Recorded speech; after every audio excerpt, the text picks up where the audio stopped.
In most games, death is often something to avoid. It sets you back, makes you lose resources, or inflicts some form of disadvantage onto you in a bid to make you act more carefully in the future. This isn't the case in Piece 2D's puzzle platformer, Death's Slave. You need to master death.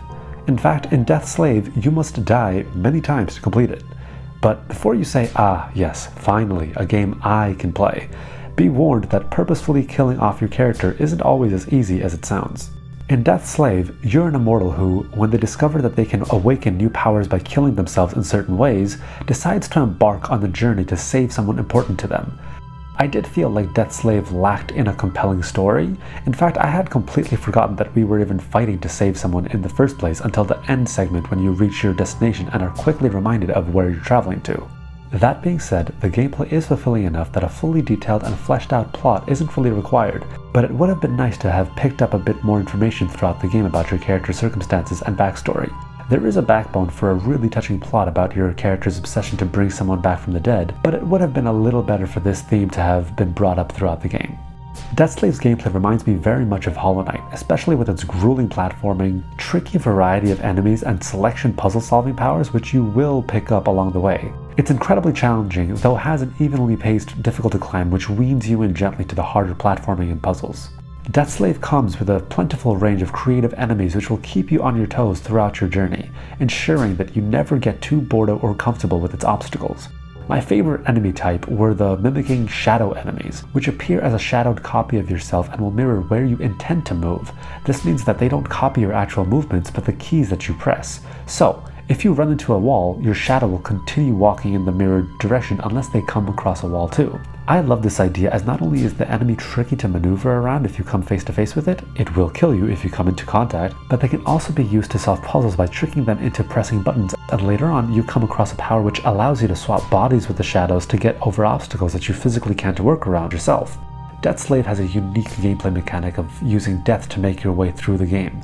Your character must die in order to switch through their powers. The way they die determines which power you select.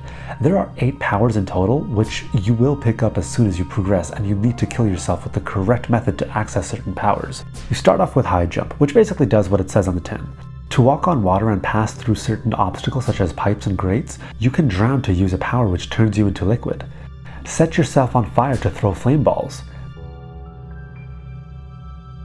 By getting crushed under an industrial piston, you will not only become heavy enough to press large buttons, but you can also move heavy objects and become magnetic, as magnets are included in a lot of the puzzles.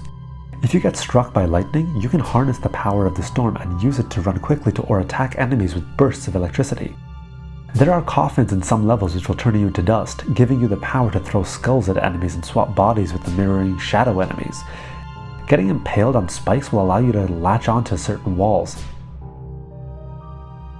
And finally, you'll obtain a knife in the final level of the game, which can be equipped with another power, but if you use it, then you die and you can traverse the afterlife in order to access certain platforms or awaken slumbering enemies to move them out of the way. As you progress, each level will get trickier in that you'll need to use more and more powers to complete each puzzle. This usually involves not only figuring out a way to unlock the puzzle with your available powers, but also how you're going to die to get these powers in the correct order.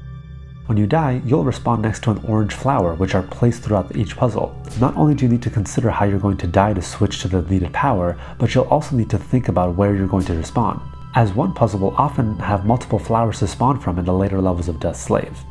I have nothing but high praise for the gameplay mechanics and level design in Death's Slave. Some of the puzzles and platforming segments are pleasantly challenging, and I was thoroughly engaged throughout, especially with the heavy variety in enemies and the different powers which will change the way you traverse each puzzle. At first, I thought Death's Slave's estimated total playtime of 12 to 15 hours was a bit long, but upon playing it, I believe it's paced well enough with plenty of diversity in enemy types and level obstacles that this isn't the case. On top of this, Death's Slave looks and sounds gorgeous. It has a strong range of level designs despite the limitations of the graphic style, each representing a different theme and look, from a factory to a flower field. To match this array of level design is a soundtrack with a wide enough mix of tunes that they don't grow too repetitive or annoying. The only time that I found myself muting the music was if I was stuck on a level and needed to focus or had been on it long enough for the music to start being tedious. Had there not been several technical hiccups along the way, Death's Slave would have easily scored higher in its review rating, and this is unfortunately where my praise ends. The majority of my criticisms of Death Slave could have been considered nitpicks if there wasn't the case of one overwhelming issue: the autosaves. Each level is broken up into 2 or more segments, which take a minimum of roughly 5 minutes to complete, much longer if it's a difficult section in the later game areas. The only time Death Slave saves is at the start of each segment, meaning if your computer turns off, you have to suddenly leave. Or, most annoyingly of all, if you have to restart the game due to a glitch or a level design error, then you have to restart that segment. There is no good reason to restrict the progress saving this way. Even Dark Souls will pick up from where you left off. I shouldn't have to spend the next 30 minutes on a puzzle that I'm stuck on out of fear that I'll lose my progress from the rest of the segment if I have to go to bed or leave the house. And believe me, you can spend a very long time on some tricky puzzles or platforming sections. One part actually took me an hour and a half to complete because I found the puzzles very difficult, but the thing that hindered my progress the most was the fact that I got stuck down a hole that I couldn't maneuver out of or kill myself to respawn twice, and had to restart the game and then spend ages figuring out the puzzles again and making my way back to where I was. In fact, at one point this happened when I was literally inches away from the end of the segment where I could have saved. Accidentally getting stuck down a hole is one thing, a bit annoying, but happens in most games. What is ridiculous is having to spend 20 minutes getting back up to that point again because there aren't enough autosaves provided. It's a simple fix, just put the autosaves where the orange flowers are. It doesn't make the game any easier or takes away the fun challenge to it, it just makes it more bearable to play it for any reason you need to close the game.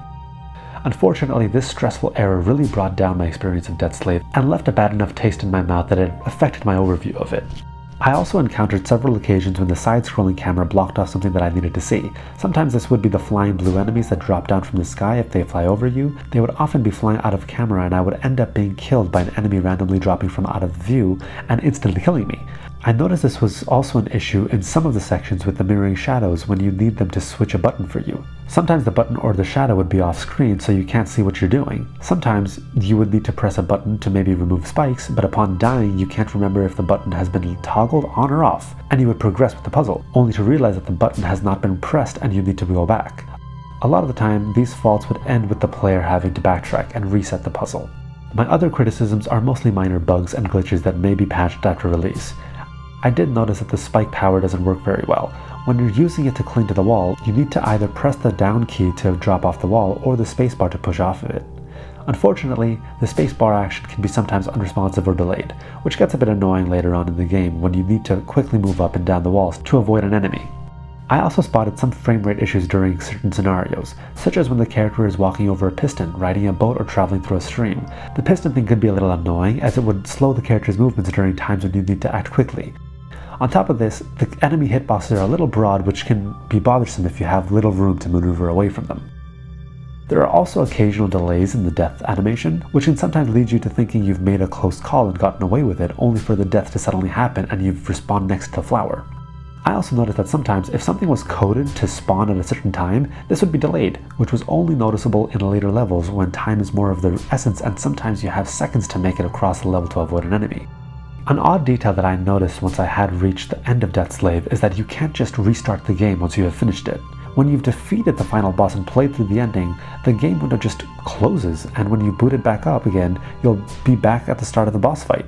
You'll have to go into the game files and delete your progress if you want to play again. I found this really strange considering that Death Slave does have a strong level of replayability, considering there's a hidden ending for those who collected all the blue orbs throughout the game. In fact, you're encouraged to play it again to see what really happens to your character. Death Slave has all the ingredients for a fantastic puzzle platformer that is not only excitingly challenging, but is also stunning in both visuals and audio.